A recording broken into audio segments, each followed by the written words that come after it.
Hey there, let me set things up. I got setting up of things to do. Let's see how that works. I know you can't hear me so good. We'll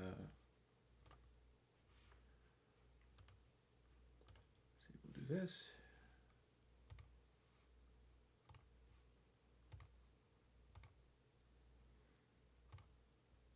And one of these. And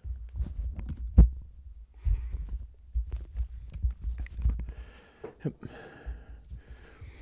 going to make my archives of Chris dialogue at some point. And hopefully in such a way that I forget I'm doing it. Trying to get candid stuff going on now. Let me go and get together our chat. I have been on a website called Lines, which is like llllllllll.co, and it is a modular forum because the modular forum muffwiggler.com has gone down perhaps for good. So I'm seeing how that works out. I'll be checking back. Oh God, it says music live streaming. Let me fix these things. Don't mind me, I will have you up on the screen momentarily, as soon as I can, assuming that my computer doesn't just straight up crash on me or something. I had Firefox try to crash the other day. It was a pain. And I've got comments. Let's quickly look at that. Some favorable responses to the latest plugin, which I will be talking about, over to the streaming service, at which point I can tell it that this is not the music stream so much as it is a Q&A stream. Hey Bernard, see, I'm seeing some people. I'm never very good at keeping up with this stuff, and I'm thinking it's just because I've got a lot of stuff to deal with and think about, and we shall see. Bernard Bo, hello. So now I am on that, and now I'm gonna pop out the chat and reposition the window. Yeah, I'll fill you in on how things are going. For some reason it seems smaller than before, so what we'll do is boost that. I'll open my other window, which I like to do. I'll get you on screen momentarily. I like to go to the GitHub. And lastly, let me put it to our live chat in case we can do that. So I'm not sure we can, but I'm always willing to give it a shot and see. And then, as usual, I've got to kind of move that so that we can go like this. La.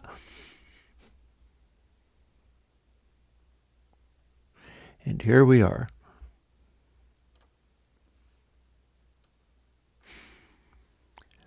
And just as a double check, I'm pretty sure you can hear me, so let me... Yep, I'll mute myself, and that is coming across just fine. Actually, I think my settings got screwed up again, but weirdly not as much as I was expecting. And it won't matter.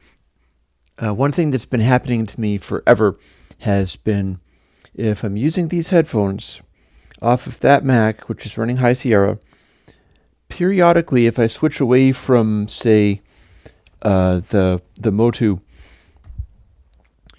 to the headphones, it randomly sets the headphone earpiece volumes differently and weird. Hey, David's here. So I'm always having to go in and fix that, which is tiresome, but you know, computers. There's a reason I like to not rely on computers for all of my music making stuff. So yeah, I think we can get into talk about recurve immediately.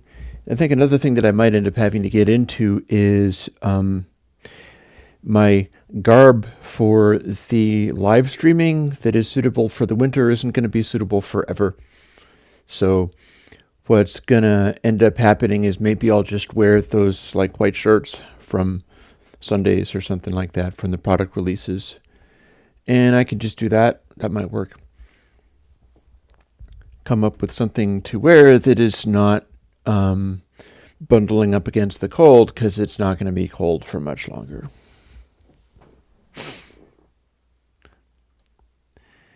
So yeah, I have just put out a new plugin, and I will tell you here first that next week is going to be a follow-up and a related version of that, which is somewhat refined in that the initial version uses some plugin business chicanery. And I think I can legitimately call it chicanery, but it's like, yep, I got to deal in the same world as all the rest of these people. So, namely, it clips the output so that you can't have any peak, so it could be used as a kind of peak limiter. It actually is about as fast as a peak limiter, so. And I will be telling you about the algorithm, but the other thing that it does is, since the actual plugin, since operating the actual plugin involves doing a bit shift gain down 6 dB to gain stage it into the algorithm the way I've got it implemented, and then bit shift gain back up again. Notice how carefully I'm pronouncing that. I'm not sure how often my videos are getting whacked for me naming that plugin. I just know that it has happened to me before, so I'm suspicious. In any case, the gain staging of it requires that the audio go into the algorithm at a particular intensity. So what I'm essentially doing there is already applying gain changes. And so I just set the constraints on how the amplification can work so that it can max out at 2 times gain, effectively another bit shift. And that means when you kick it in, you're getting a 6 dB boost instantly, and then the compression is also kicking in instantly, unless your level is that low that it doesn't relate. So, and here's what it does. I'll draw you a picture, which is not actually like a waveform would be.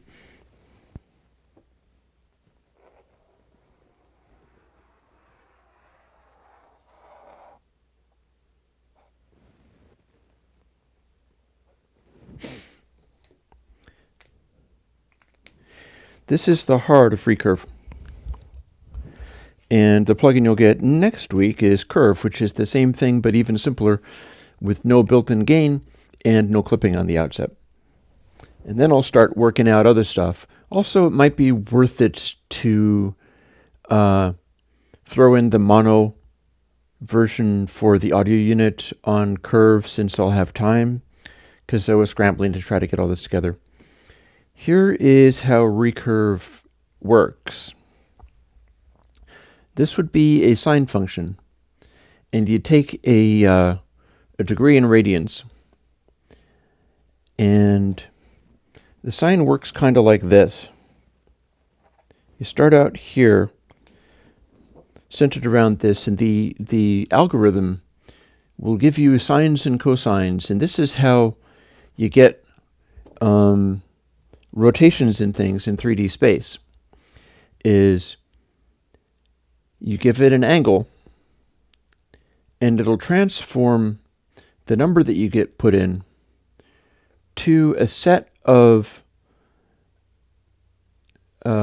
variables. So what it's doing is, as your number increases to, like, I think it's about 1.57, whatever, half of pi, you're feeding it an angle in radians, because that's what the C standard expects. If you try to do this on your calculator, it'll be, or at least the macOS calculator, it tries to do it in degrees, and so you get entirely different numbers. But one of the reasons I use sines in audio units is because you get useful results through just taking the variable coming in that's going to be between -1 and 1, and taking the absolute value of it, which is always positive, and then just running the sine on it. And what will happen is, as it gets larger to about 1.5, it gets to where it won't go any higher. And the zeros will be the same. And then it'll get larger and larger and larger until it returns a volume of 1 when you have 1.57, etc. on it. And for stuff like density and things like that, I'm using that and I'm clipping it to that amount. So that means I have this section that just works like this. Zeros are match, and then as you get louder and louder, it'll clamp it down until it can only become 1 and no louder. And as you approach that point, the amount of change gets smaller and smaller. This is why it's that smooth of a distortion algorithm. Is the curves over until it's just flat at the top, meaning that this is the point at which your increasing volume doesn't change anything. So if you cut it off there, you have a wonderful saturation curve that just gets louder until it can't get louder anymore, and then it's clipping. If, like in Fracture, my plugin Fracture, that does this but does not use a clipping point, you continue to get louder and don't restrain it in that way. By the time you reach like 3.1415, etc., it will have gone back down in output volume. And the point at which you hit 3 is the point at which your output volume is 0. So if you had a square wave that was plus and minus 3.1415, so on and so on, and you put it into Fracture or anything where you're using this sine function, you would get silence. Like the 1.5 would give you an output for your square wave that was square wave going to 1. And then the louder you got, the more it would go back down until at a volume of 3.14, so on, a volume of pi, the output volume would be 0. But wait, there's more, because this is how sines work. Also, you can have cosines, which are sort of the inverse quality of that. And that's a way of doing sort of 3D mapping, where if you change stuff using a sine and also change stuff using the cosines, you can do rotations in 3D space or 2D space or so on. These mathematical functions exist for a reason, and they're for other purposes. But here's where sine gets interesting, because you've got the you've got pi radians, and that wraps around to 0 again. But if you keep going to double pi would be 0 once more. But like 270 degrees around this circle, it goes negative. The equation in sine, which is being calculated every time you use it, and it's going to give you this information regardless, you have to cut it off to make it stop doing that sort of thing. I would say that values like this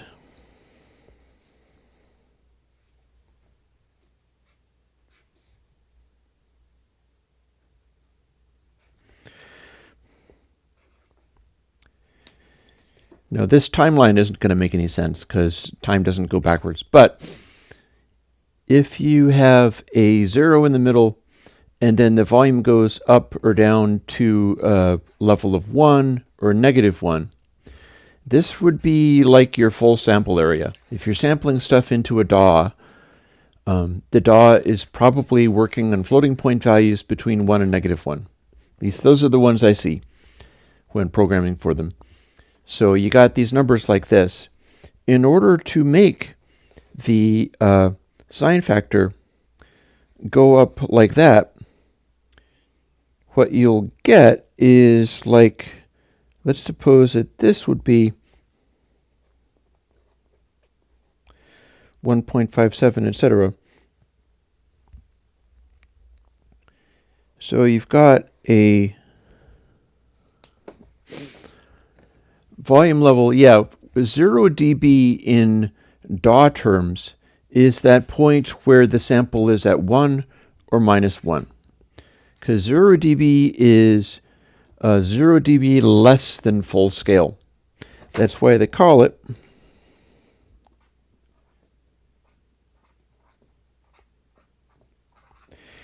dBFS, dB full scale. So when you're measuring that kind of stuff, and you say like, oh, okay, so -6 dB. -6 dB would be half of the maximum value, so it would be like 0.5 as a number.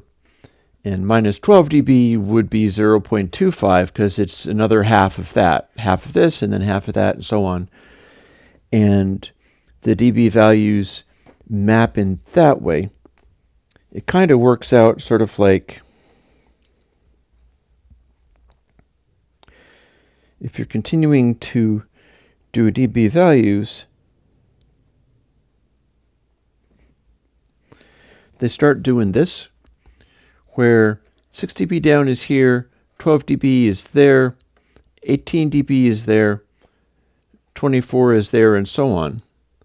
And they get smaller and smaller, but it is logarithmic. It is like an exponential kind of curve where the little stuff is all centered around the middle, but then as you get closer to 1 or -1, you zoom out to the outside edge.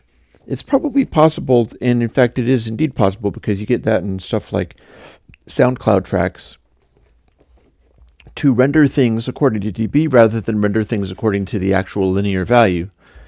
There is some usefulness to looking at the linear value, though, because you'll see where the peaks go out to with more clarity, whereas if you're just looking at, like, it's 1, 2, 3, 4, 5, 6, and it's no longer logarithmic, and most of your stuff is going to be contained within here because it's not being represented as like twice as loud for each 6 dB space. Cool. I'm not sure how well I explained that. Let me go on as far as how this is concerned. When you're doing a sine calculation, using your basic, C programming sine wave kind of stuff, your number increases to like 1.57, and that gives you an output of 1, because it's converting radians to a number. And then it keeps going around to giving you 0 when you're at 3.1415, etc. pi. And then if you went to 2 times pi, it'd be 0 again. It would go all the way around again. And then it'd keep going. If you keep adding the number and then taking the sign of a number that just keeps getting higher, it'll just keep rotating. And in fact, that's what fracture does, is it gives you a waveform. I don't remember whether making it always be positive or just taking it directly, but it gives you a waveform that just rotates as you continue to overload it. That's what a wave folder is in modular and Eurorack. Is a wave folder is taking waveforms and sort of wrapping them and multiplying them in that way. If you stop at this point, you have an interesting result. You're stopping at 4 point something. In fact, what I'm doing is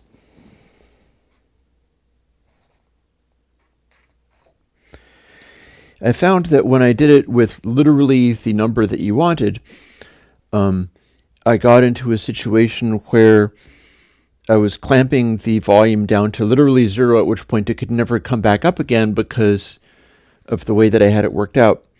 This is like a I'm going to continue focusing on the sine curve for the time being.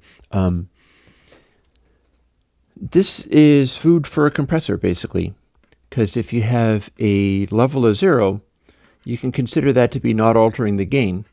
As the level gets louder, up to like 1.57, and this is where I have to gain stage it up and down, you can say, make the volume get louder and louder. Let's assume that this is not distorting or anything, because 1.57 is not enough. It's not as much as we want.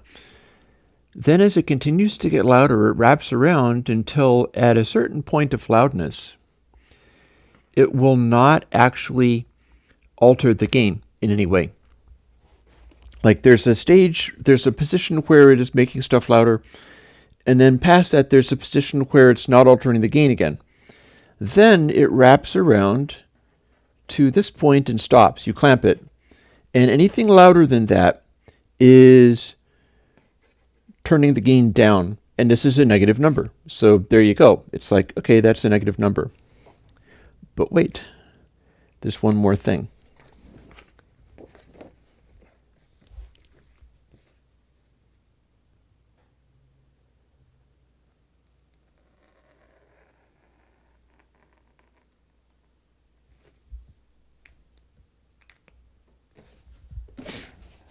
Recurve.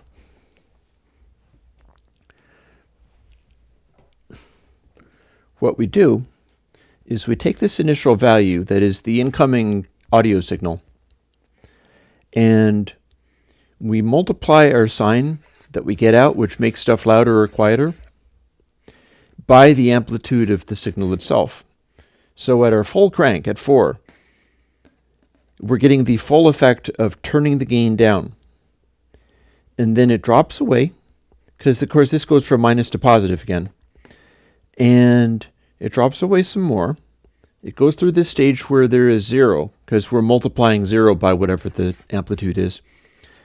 And then as we're in this stage where we're doing recovery gain, we have a much smaller recovery factor being added to the gain, which means that our attack speed of how fast we can turn it down, which is this, is much faster than the recovery speed, which is here. And this is essentially the same thing that I did in Spiral. Spiral is using the sine wave shape and then multiplying that by the amplitude of the waveform so that it crosses over smoothly. So basically this is what I've got in recurve. And the reason I'm calling it recurve is it is like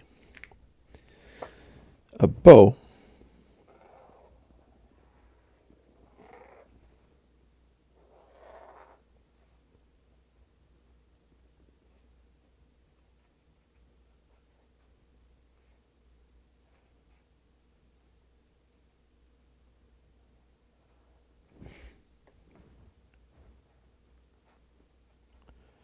Let's draw some arrow things in there. The reason I'm calling it recurve is because the shape of this equation, it's upside down now, the shape of this equation is kind of like a bow in that it'll curve over, but then it reverses upon itself, and this is a negative factor rather than just a positive factor. So the fact that it goes around and then like curves the other direction is similar to the shape of this particular kind of bow. Oh no, did I freeze up for a second? Or did I just sit there drawing stuff? I sat there featurelessly drawing stuff without doing anything. I should make faces or something when I'm drawing. So, this is recurve right here. It's the way that it can step on loud stuff and turn it down quite fast, and the same algorithm is doing both attack and release curves, and the algorithm is only doing release curves when the amplitude is up in this zone, which is about a quarter of the way through its path to the maximum amount. And what that means is if you have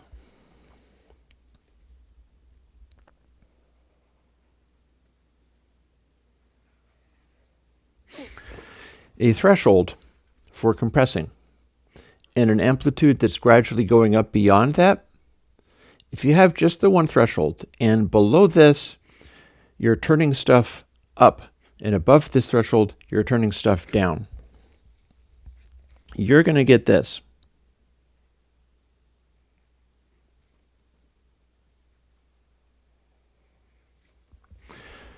It's going to be increasing the amplitude going up to that point, which you notice it's straightening out the line a little bit.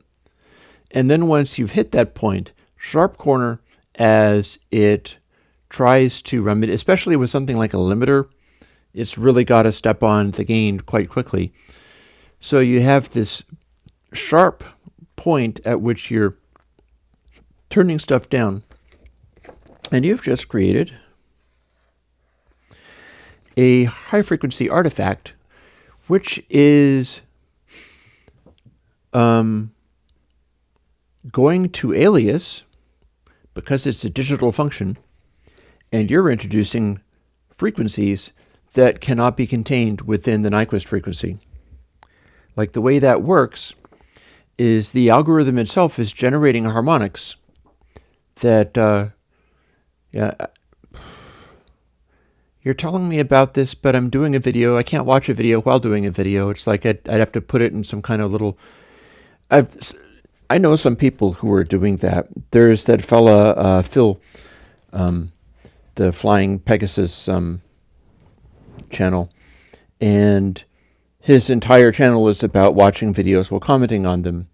But I don't have that going on right now. If you can explain how that works... Otherwise, I'll just have to go and look at it later. I can talk about how the recovery curve of recurve works. Because here's the thing. If you have a recovery curve that is like this, like the amplitude of your sound is in this shape. It's like, this is how loud it is, and then it is attenuating and attenuating. If you have a normal compressor, it's just going to do that. It's going to attenuate, but it's going to bring up the quiet stuff, and it's going to bring it up as loud as it is allowed to do. But what happens with recurve is kind of like this. It'll start out attenuating. It'll gradually amplify.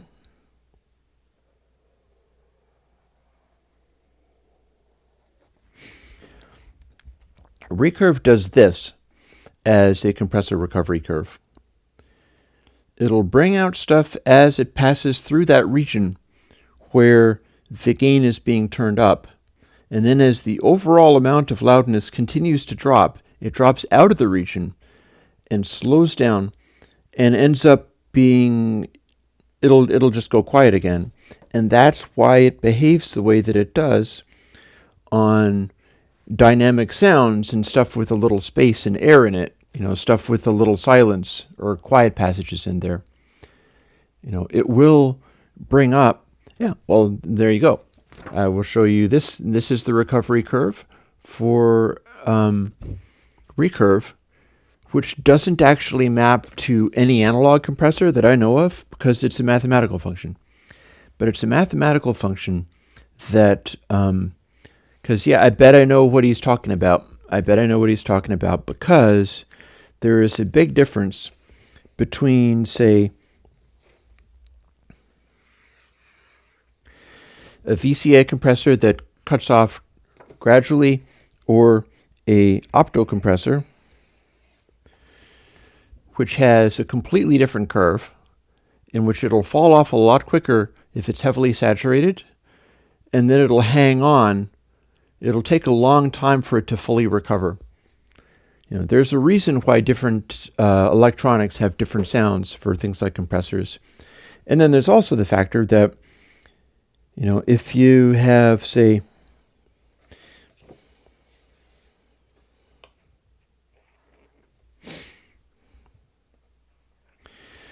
if you only hit it like A hard, then the opto compressor is not going to hang on to as much of its value.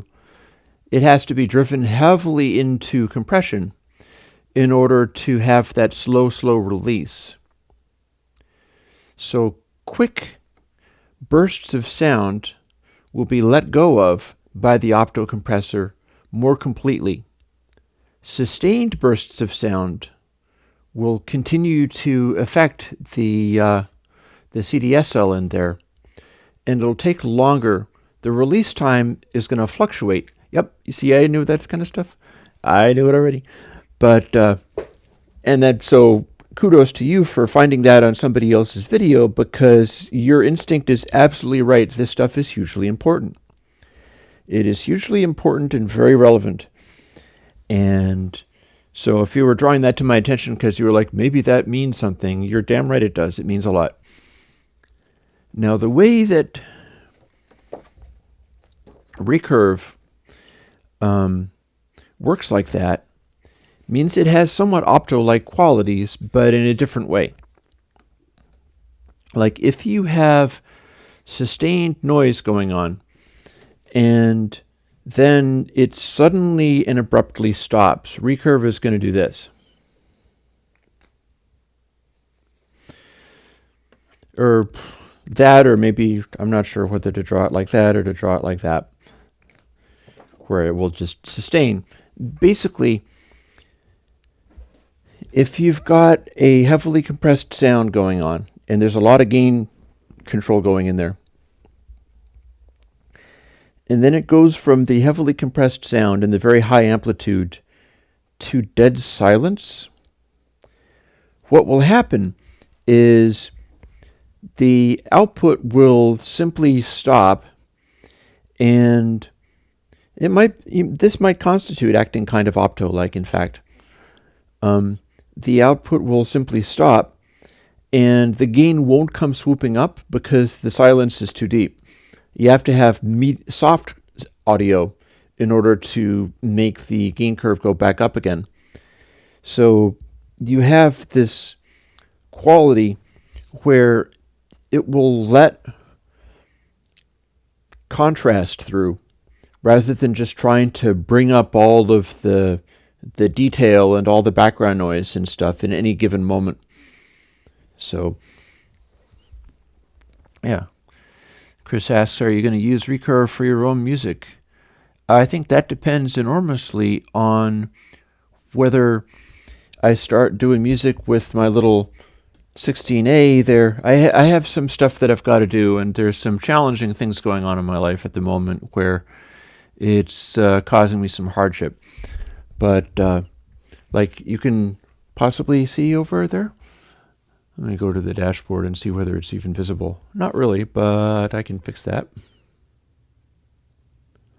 Voila. I'm pretty sure I just brought this into view. The iMac sitting there, that is buried deeply. I'm looking at my screen there. I should be looking at the streaming factor. Let me switch away from there and just have a quick look at my streamer. Yeah, that iMac, which is a cheesy, slow iMac, it's a 1.5 gigahertz with like hardwired RAM that is only 8 gigs of RAM and stuff like that. That was my mom's. That was my mom's iMac. I've been pulling the pictures and videos and stuff off of it so that my sister can have copies of, because she moved into the area so that she could be like right by my mom and dad during the last years of their life. And I've gotten all of those pictures and movies and things off and reblanked it. And my goal, which I'm not sure when I'm going to really be able to do it, is to get my multi-track out of this rig, my main studio rig, and onto that so I can treat it as like a dedicated hard disk recorder. It'll act like a little radar or something. Radar is a DAW that some fancy pants studio people are particularly fond of. It works more like a multi-track machine than like a laptop. So I have a lot of what I need for that. And I'd really like to dive into it. And that would involve me using digital multi-tracking. What I'm doing with the studio stuff and the techno house type of things that I'm doing, that's analog multi-tracking. And I do that because that's my yardstick for how the plugins are supposed to sound. So, in the event that I was doing multi-tracking on a DAW and having like my 16 tracks of stuff, at that point I would be doing some things. I'd probably be using the one that's going to follow up Recurve. Recurve is a bit of like, okay, let's have people push the button and go, wow, it sounds so much better because it's a compressor and has a little makeup gain. I've got another one in the works that is called Curve, and it is no makeup gain, no clipping, super simple and normal. So you have to boost into it to get crazy compressy things going on. But it has an amazing sort of gain level equality if you use it just on a normally recorded track. It's almost one of those things where it's like you can always just put this on a track, put this on every track, and just automatically use it. It'll sort of gently average out levels for things in a very musical way. And oh yeah, Bo, that's the funny thing is the screen on that one is maybe not potato grade, but this is not a Retina screen. This is a budget. That iMac over there is a budget iMac. It's the budgetiest iMac that they made that looks like that. So it looks very pretty, but it's kind of potato. But yeah. So let me keep following up with these. Keep throwing questions at me because it'll keep me talking and doing stuff.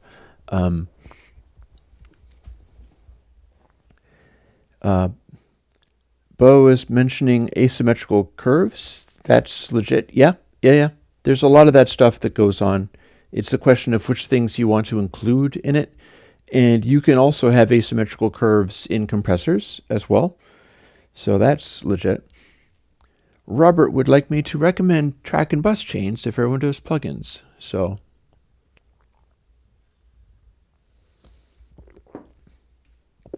I can do some of that, especially since people are always wanting console explained. So what is the square root of 2? Gosh, what, 2?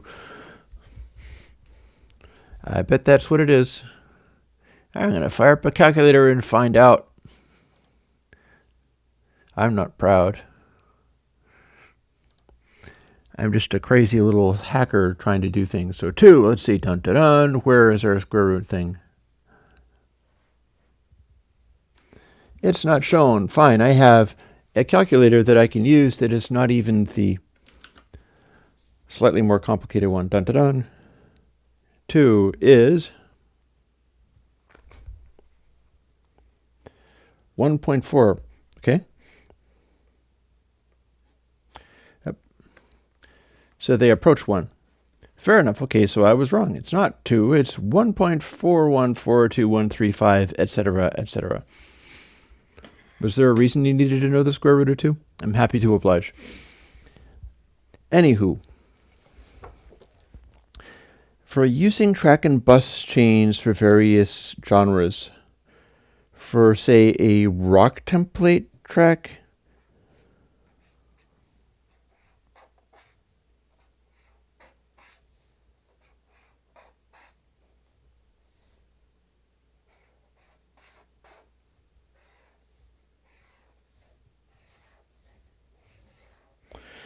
the shape is mostly kind of like this. Here's your tracks. You've got console channel on those.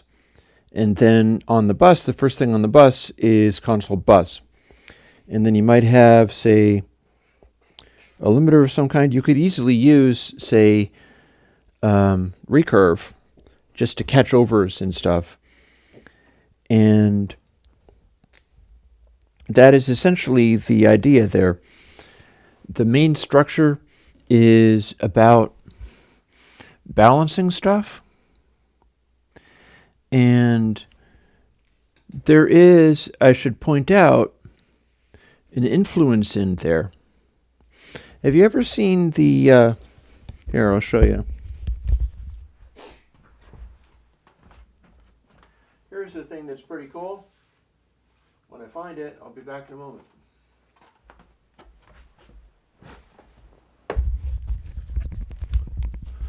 Here's something that's pretty cool. I quite recommend it. It is a DVD, and this DVD is a movie that was made by Dave Grohl, the famous Dave Grohl of Foo Fighters and drummer for Nirvana. And it is called Sound City.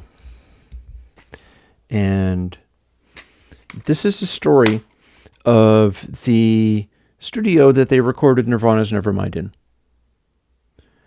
And it's Dave being Dave. If you're familiar with Dave Grohl, you know what it's like with Dave being Dave and being everybody's best friend and all that kind of stuff.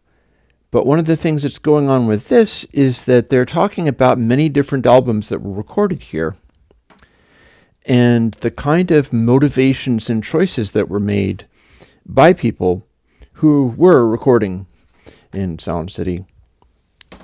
It's characterized by a number of things. Yeah, I recommend it strongly. Pretty much, I gotta say, I really enjoy all of Dave Grohl's film work, because he did Sound City, and then he's done a thing called Sonic Highways, and there is a Foo Fighters documentary called Back and Forth, and they're all very watchable. Yeah, because Sound City had that Neve console. And so the deal with the use of the Neve console is that when they were tracking stuff in Sound City, very often the geometry they had for it all was much like this. People expect that you need to have, like, okay, this is your EQ, and then this is your compressor, and then this is your other compressor, and this is your multi-band compressor. So in order to record a guitar, you need to have this compressor on the lows and this compressor on the highs. Not so much. In fact, that has a great deal to do with my whole theory of how to make plugins and how to do mixing and all that kind of stuff in the first place. There are huge gains to be made by not overworking stuff. This is why I'm a little snippy every time people are asking me for, like, can I have the 27 different controls and everything and a multiband, everything else? Is my take on it is that attitude is hurting you. You're asking for something that's bad for you. And as a responsible plugin maker, I need to be willing to tell you when not to use plugins. So my notion of a chain is often going to be like, okay, make it as minimal as possible and then run console, because console is the way that I do summing. And I think that does matter. And I am still working on, it got kind of detoured by discovering recurve, so that came out first. I'm still working on combining bus colors and console and have high hopes for that coming out properly. But the idea is that if you're miking stuff well and your gear is good, and say for instance, your plugins, imagine that you had plugins where you were doing something like this, but rather than it being console, this was your DAW summing or whatever, and they converted everything to 16-bit words and added them together and then converted them into more 16-bit words and added those together to come up with a result. You would have a thinner, cheesier mix if you did enough of that stuff. Enough of those small variations and, completely provable quantization of the output words. The very thing that I work so hard to avoid having as a problem. What you would end up with is tracks that sounded kind of small. Much like when in the analog days, people went from 8 tracks to 16 tracks to 24 tracks to like 32 tracks to whatever, 48 track systems. The smaller, they start doing 24 tracks in 1-inch tape because economy. And the more you started to include the these economies of smaller and smaller tracks on smaller and smaller tape and all that kind of stuff, the tracks would start to sound smaller too. Now, the thing with having a digital summing, which is poorly executing its stuff, is you'll wind up with your tracks sounding littler. And then you try to think about, like, well, my track sounds little, so what do I need to put here to make it bigger?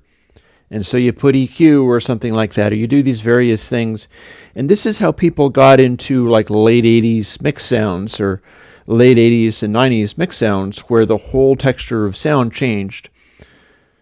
You know, you go from like 1970 to 1989 is completely transformative and not necessarily in a good way.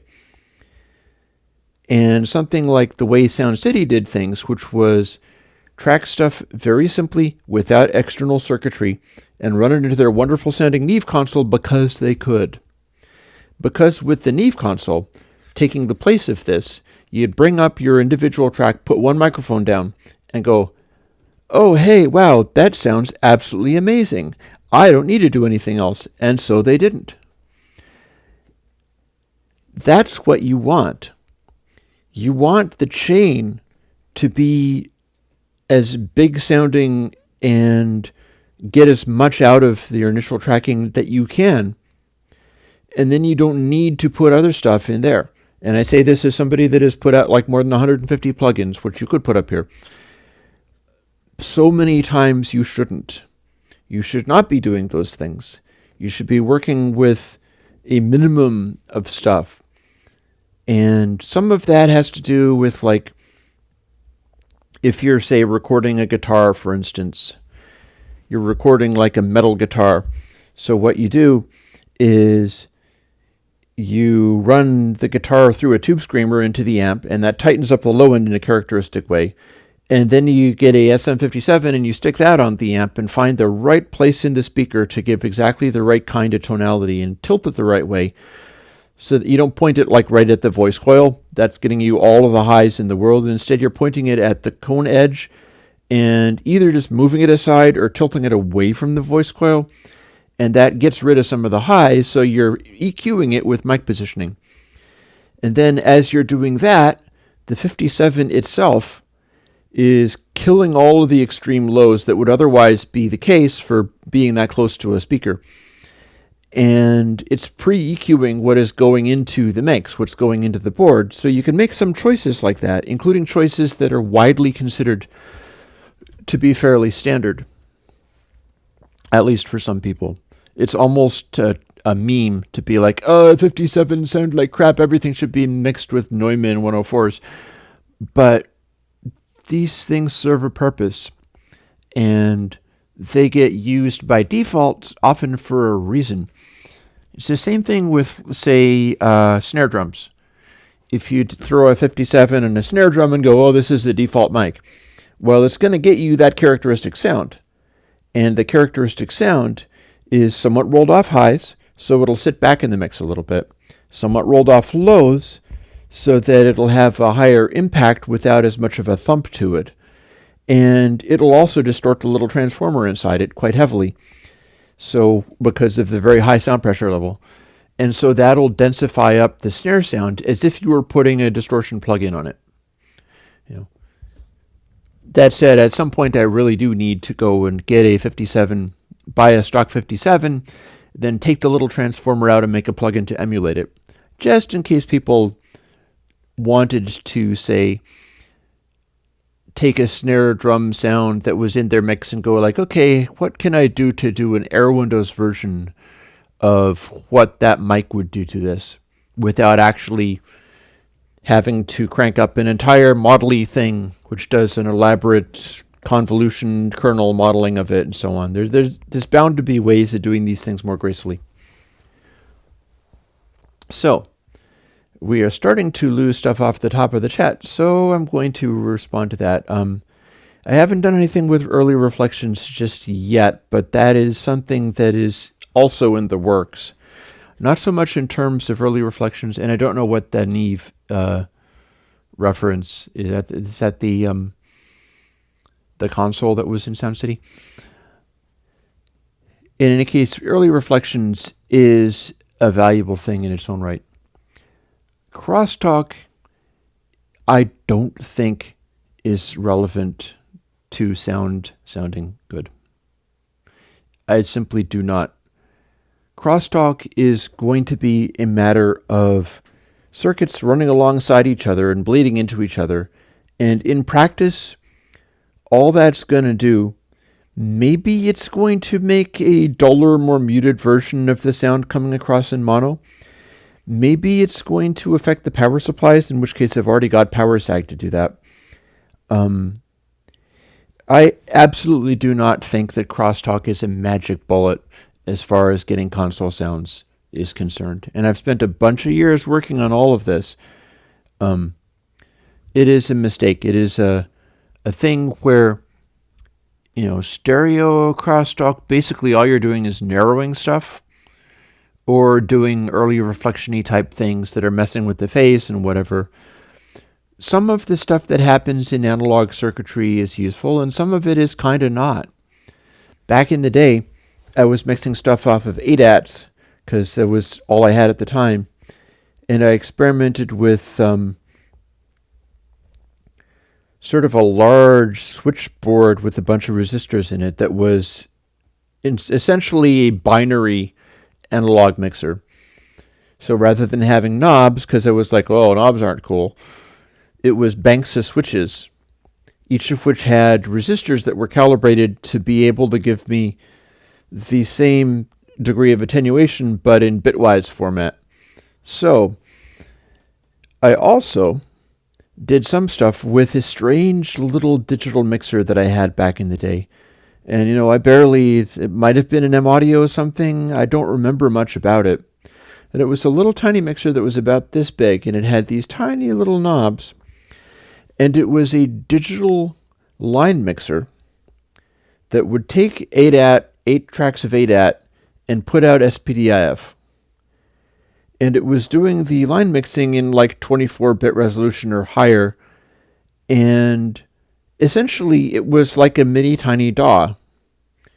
But it was a mini tiny DAW in which nothing else was being done. It was only a gain trim and a knob, and it was being executed. I'm not sure whether it was being executed with some kind of little chip that was, whether it was working in fixed point, whether it was working in 32-bit floating point. It was minimal processing, certainly. So that actually sounded quite good. And one of the reasons it sounded, I thought of it as sounding kind of like a sort of weird late 70s Pink Floyd kind of thing going on, because the clarity in there was enormous, but then you couldn't really do anything with it. It was just like extremely stark, extremely dynamic, just huge amounts of everything, and extremely vanilla and bland. Whereas the analog one, it was maybe a little more organic. Certainly if you moved the switches, you got sometimes crackling noises or whatever. And there was the interaction between channels off of these silly ADATs, and not as much with that particular design, because that particular design was essentially just loading the channels in order to suppress their volume rather than doing a normal mixing geometry. But both of these things sounded fairly good, and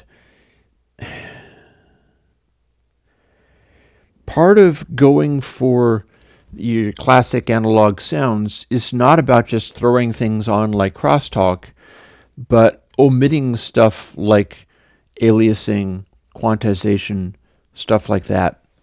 And that's why the old digital line mixer that I had actually sounded good. But it wasn't that it was applying any analog tonality, but it was doing a really good job of adding a minimum of digital mess. It was really very good as far as that was concerned. So I don't remember much about it now. It's been a long time. It's been like more than 10 years. So let's see.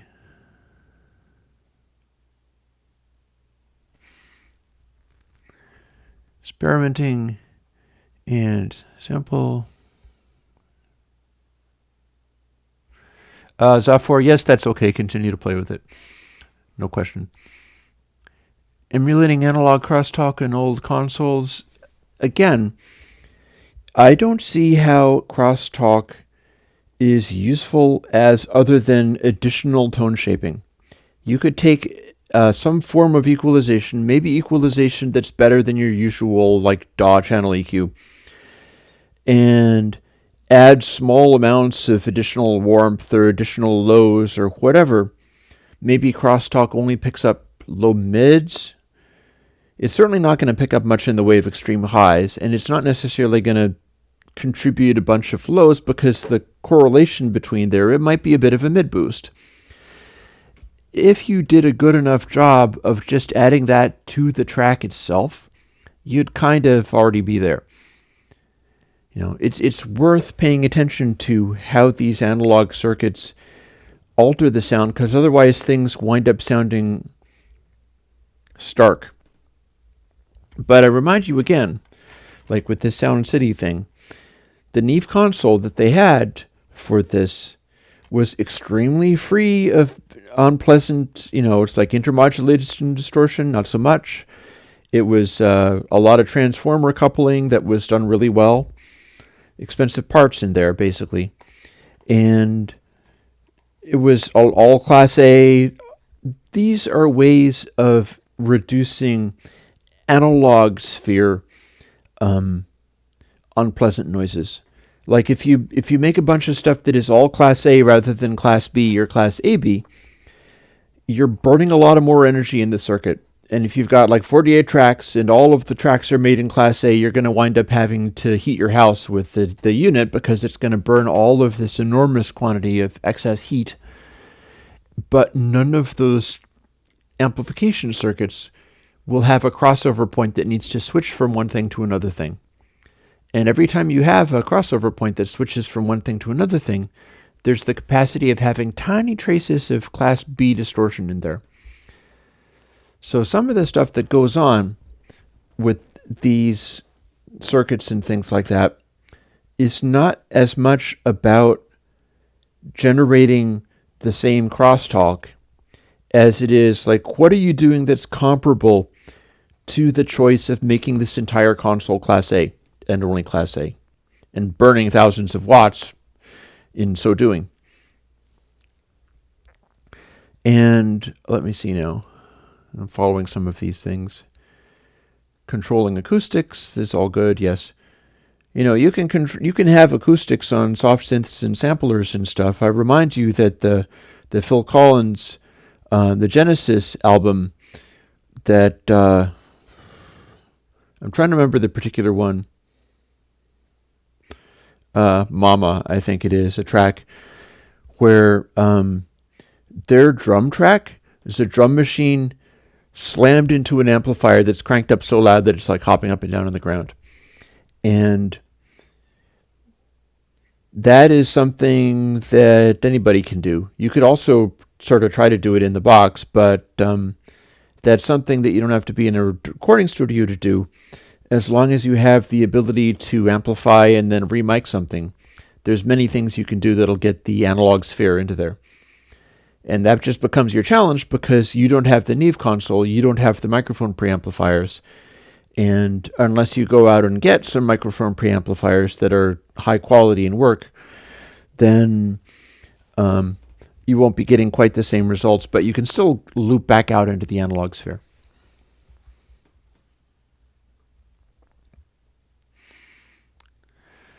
Yeah, working with multiple people as opposed to being the bedroom producer is also very relevant, and that's like a producing concern rather than an engineering concern, but it is very relevant.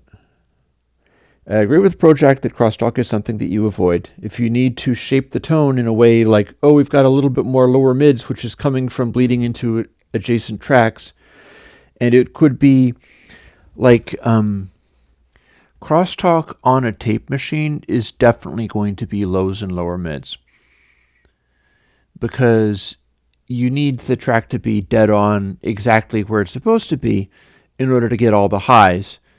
But if it bleeds through, it's going to warm things up by introducing a little bit more low frequencies through adjacent tracks. So, yeah. And I'm gonna amend Colonel Porridge. As far as the crosstalk thing is concerned, I would say it is not snake oil, but it is misunderstood. And you don't need to implement it. The idea of having to do it by tracks going to other tracks is really a moot point. It really is. It's like, if you're doing a mix and you've got a bunch of tracks, say you've got them in mono, because you're doing like Creedence's Proud Mary or something like that. You're doing a mono thing. You've got your track. It's a good loud track. Then you've got another track that is next to it, and it's passing silence at the moment. So you've got it turned up, but you've decided not to mute it or anything. And the first track is bleeding into the second track, either on the tape machine or on the console or both. They're both coming from the same place, and all that's really happening is you're getting an EQ-like effect, which could be a complicated EQ-like effect. I'm not saying that this is necessarily trivial or simple. Like, if you have, say, transformers that are interacting with each other, and on a tape head stack, you have transformers, and that's one of the ways that they interact with each other. There's a whole range of behaviors around that which makes the EQ more interesting, and not just simply literally an EQ, as you might do with your channel EQ or whatever. It would be different going through like a succession of different transformers that are next to each other and so on and so forth. That is not snake oil. Being able to identify the way that those things react in the time domain, where they come in or where they cut out, equalization-wise, all that kind of stuff. That's not snake oil, but pretending that you have to be sending tracks to other tracks to do that kind of is. Because you'd get the same result from really accurately modeling the thing and incorporating it as part of every track that you're on. Like, you don't need to have the other tracks or any mechanism of talking from one track to another track. What you need to do is isolate what the result will be, much like it was a reverb or something. You might have, say, a sound, and then you're trying to put up room mics and capture the reverb. Well, you could have that be on separate tracks, and you can do things in stereo and so on. But if you were putting them in the same place, like if you needed a room track and you mixed it into the same location, what you would be just as well of incorporating it as a send and return on the one track, is what I'm saying as far as the crosstalk is concerned. I don't see any advantage to busing it to different tracks. You can do that from within the track itself. And then it's just a matter of identifying what kind of analog thing is happening in there and how it's happening, because it's probably not going to happen in the way of the simplest digital EQ. Instead, it's going to be responding in a different way. Now let me get back to Bernard, because you're asking twice, and that's always good. If the chat is moving and you're not getting responded to, then ask twice or something. I'm not sure that there are any great restrictions on using recurve as a limiter. What I would say is this. Recurve specifically clips its output to within the legal outputs, like -2 + 1. So you can stop overs in the digital sense. There will be no samples getting out of it that are too exceeding the boundaries there. That doesn't mean that there will be no samples that reconstruct to something that will clip, because that's intersample clipping, and recurve does nothing to try to stop that. Recurve is very good at not producing aliasing from the compression kicking in because of the way that it's designed. So you've got that, but it also has a very characteristic style of gain compression. It's recurve. You'll get familiar with it the more you use it. Has its own kind of language of what kinds of things it suppresses, what kinds of things it expands. I think that that's actually very useful. That, for instance, recurve will step real hard on a signal like that. But if we have a signal that is like this, you can turn this signal up real loud before recurve does anything about it. So what will end up happening is your sort of muted sound will end up being squished to an amplitude, whereas a sound with more sonority and projection, a sound with harmonics like this and resonance, will sit louder in the mix. Essentially, it's like recurve does a similar thing, and I think I mentioned this. I'm not sure if I mentioned it on the recurve video, but recurve has some similarities to the plugin PyWacket, because PyWacket applies compression, but it's applying compression and going from direct input to the output of the density plugin at full negative density. That one has a behavior where it's like an inverted sine or cosine or something like that. So only the loud samples sort of spike out, and then your quieter stuff gets buried if you do that with density. And PyWacket uses that as a replacement for just attenuating the signal. It's attenuating kind of the body of the signal while leaving the spiky stuff still there. And that's why PyWacket lets you have nice, clear attacks on things. Recurve will do similar stuff like that, in that if you have a signal going into recurve and it has a dynamic attack that goes up loud but not so loud that it's actually turning things down, that will get right through and it won't adjust the volume to compensate for it at all. Whereas a slower, softer, more muted kind of sound, that will start getting squished down because it's spending more time at the top of its curve. So George has a couple of questions here.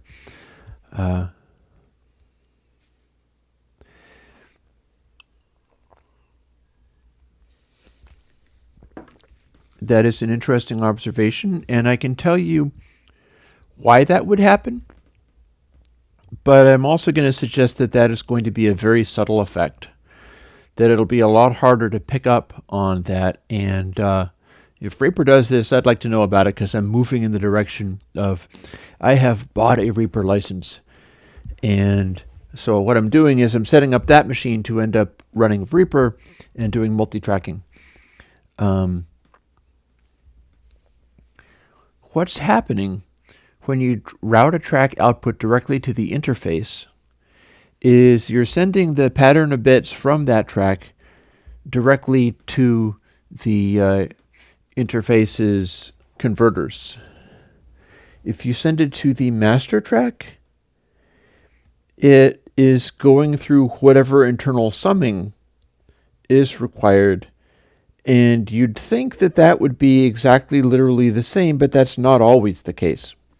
In particular, I've always remained aware of a thing where if you have a bunch of tracks going to a summing or whatever, and this is largely hypothetical. Like, if you can hear this occasionally, you're probably hearing really deep into the sound. If you take these tracks that are going to an output and you multiply them all by 1, that will change the output sometimes. It depends upon what kinds of tracks you're using. It depends upon what amplitude of samples are in there. Like, if the samples are like 200 dB down or more, like very faint stuff going on and it's legitimate information, and then you got to multiply it by 1, 1 is the amplitude of the loudest sample you can have. 1 is also unity gain. Multiplying by 1 is supposed to not change anything. But in floating point, let's get another piece of paper going.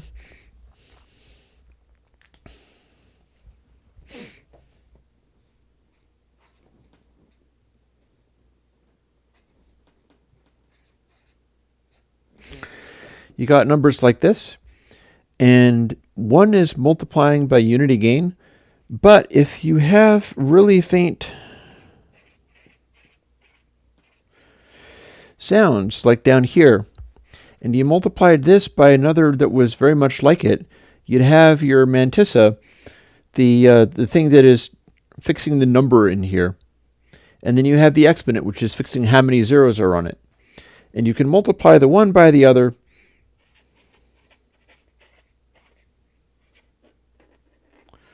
So 3.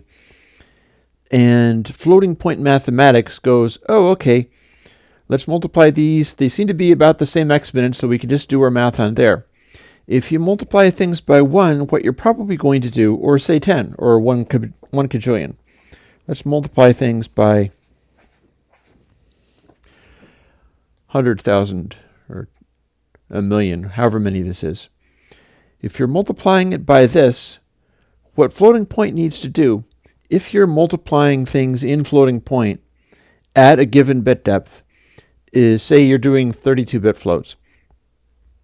It has to take the exponent and come up with a common factor. So what it's going to do is presumably take the largest one and go, okay, first of all, let's make all of these numbers be comparable to this number. Let's put it all in the same basic range as this 1 million because we got to do a multiplication here.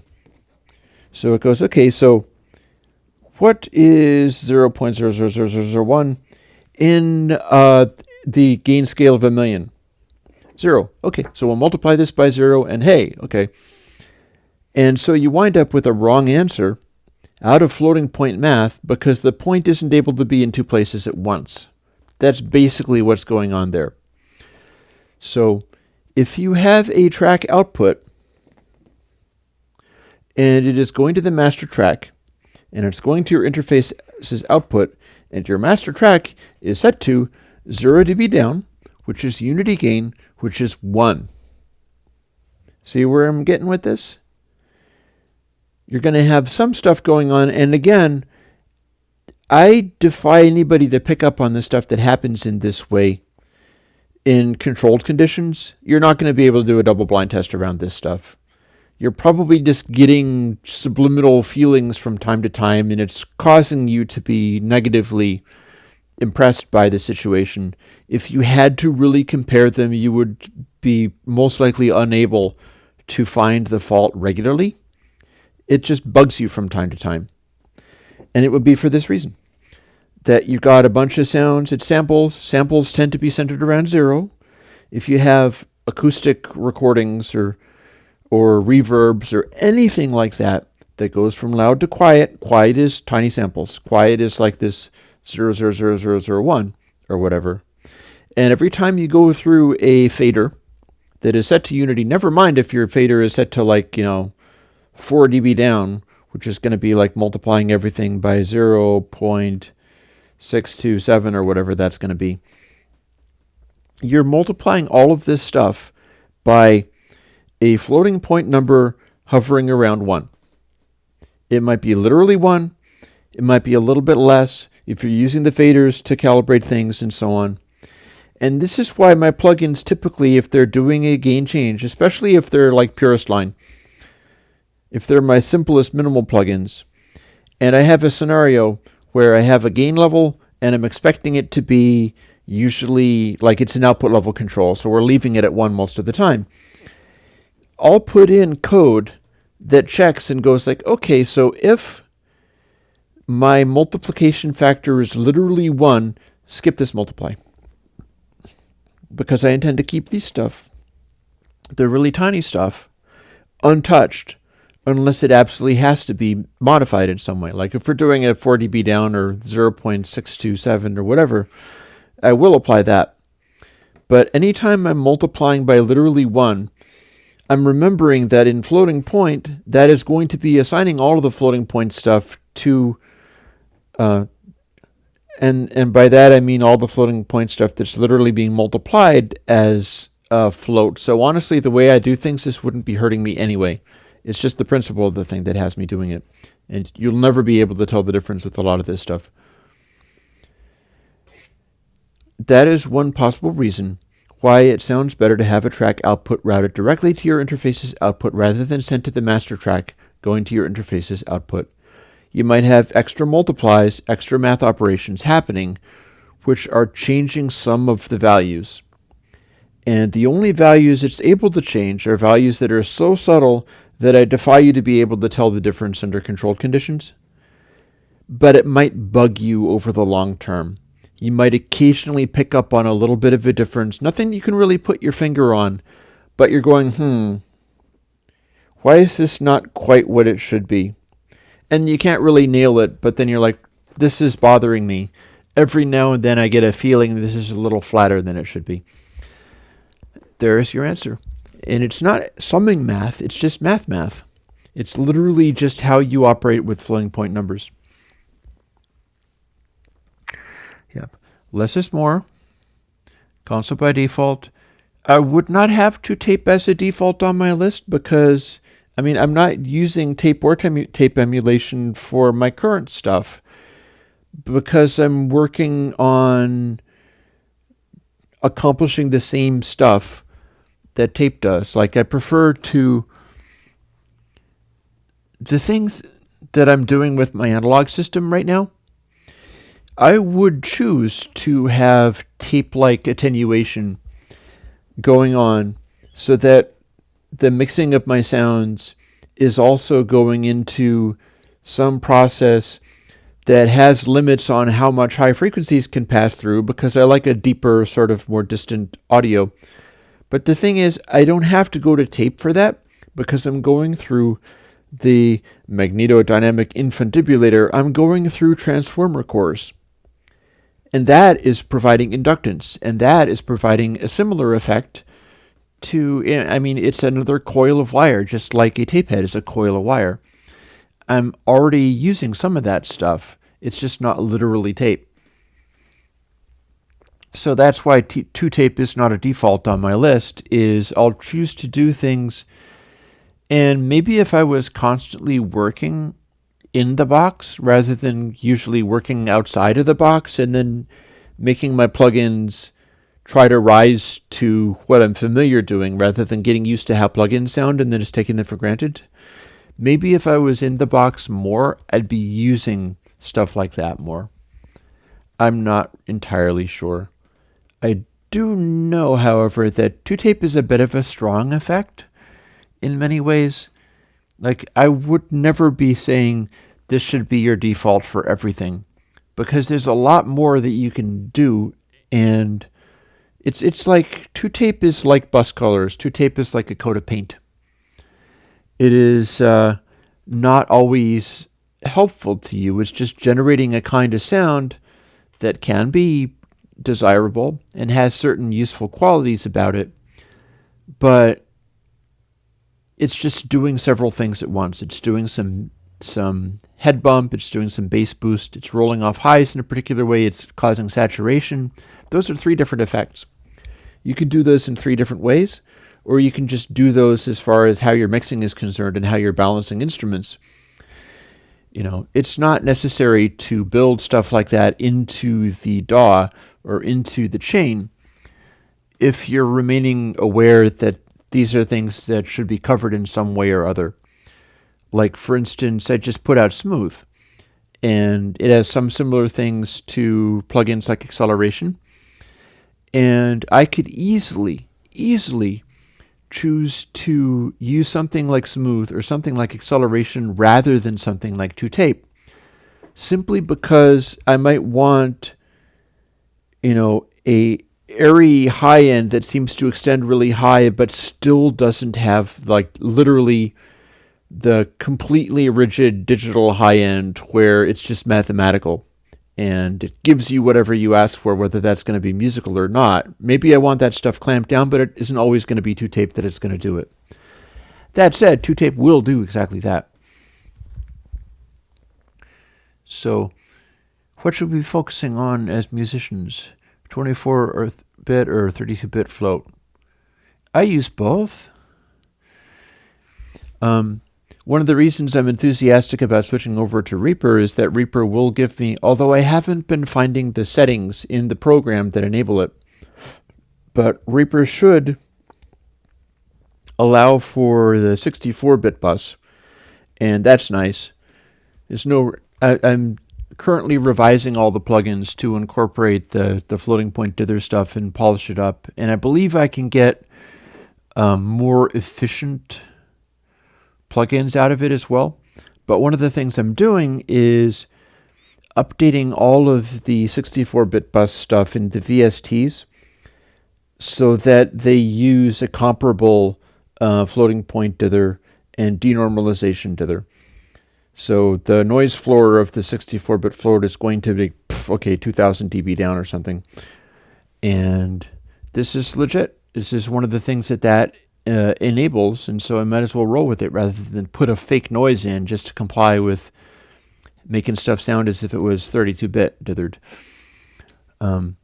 So the floating point is for inside DAWs, and generally if I'm producing output stuff, I'm either recording directly to 24-bit, or if I'm doing any kind of output work and producing a sound for external consumption, that's going to be 24-bit. It's a good output format. As near as I can work out the actual limit for something like that, like if you do everything properly, if you dither, like even just a TPDF dither, like completely stock normal dither like the rest of the industry is happy to do, even if you just do box stock TPDF dither like many DAWs will be able to do, coming from something that is more high resolution, doing everything properly, the max you would need is like 22 bits or so. Dither that and you're done.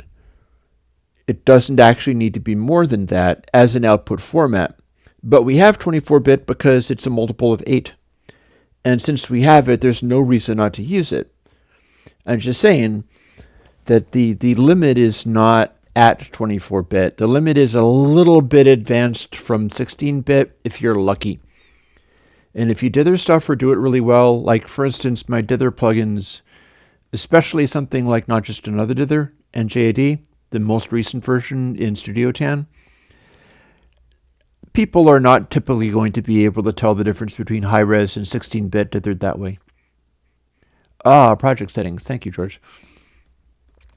Pretty much if you use something fancy like that, even 16-bit is going to more or less cover your needs. It's just that you can't do anything with it from that point on. It's the output format. So go to the 24-bit, go to your properly dithered 16-bit, go to the fixed point stuff as an output format, where you're like, okay, we're done.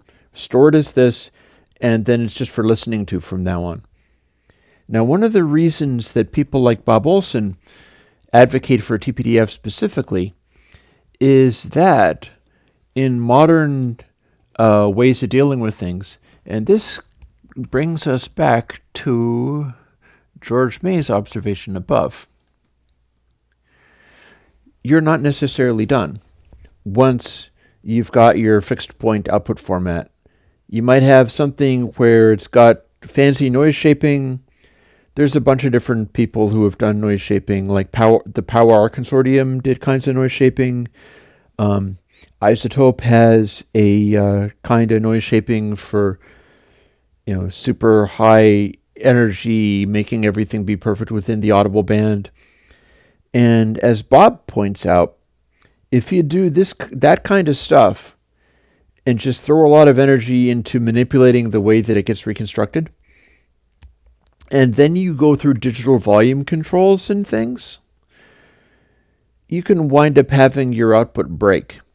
Whereas TPDF, as a dither to a fixed point format, it doesn't break when you throw other processing at it, while at the same time as George observed, maybe it doesn't break to just have TPDF, but anything that would break a fancier noise shaper is still going to sound worse even with TPDF. Like any playback format that's like, oh, we're going through some volume changes and things here, and it's a digital volume control. Anything like that that could break a noise shaping solution is going to hurt regular dither and hurt the audio quality, and it'll get exactly the same result that you observed as far as going, like patching it directly to the interface versus patching it through a mix bus for the same reason.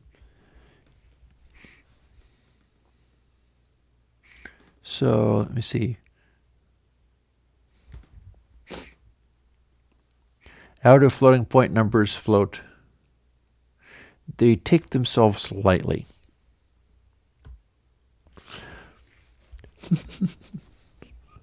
I think that followed your joke up. That can't be a serious question. So Bernard, this is a observation on what you're talking about here. This thing about the $50 and talking about that frightening people. I tried to do getting as large a number of people to do $1 as possible. Statistically, that would be better because it would fluctuate less when somebody who's like, oh, I've been giving you $20 a month and my rent came due, so I'm killing all of it, goodbye. Or I've offended them in some way or something like that. I've made ugly music that they didn't like. The thing about that is I can't get that many people. I wanted to do it that way. I wanted to build it out of the smallest amounts of donations, but there's a number of sort of freaky marketing things that get involved there. Like, it turned out to be really suboptimal, and I only have one life to devote to this kind of stuff, so I don't get to really mess around. I have to figure out what the correct answer is.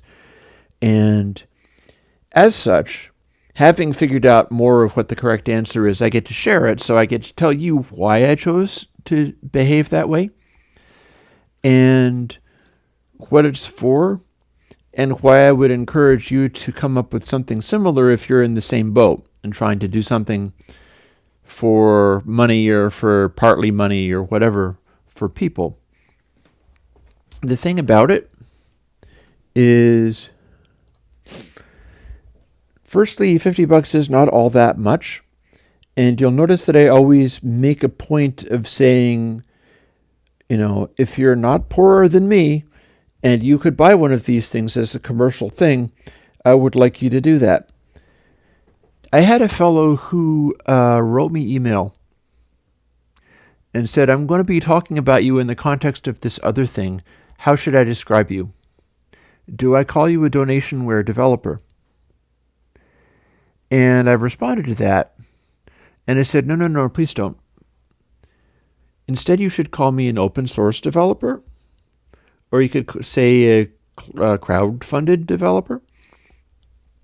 I like the open source thing. But, please don't call me a freeware developer. Please don't call me a donationware developer. Because the way that works is it's setting expectations. It's setting a context for what you're doing and how it's supposed to function.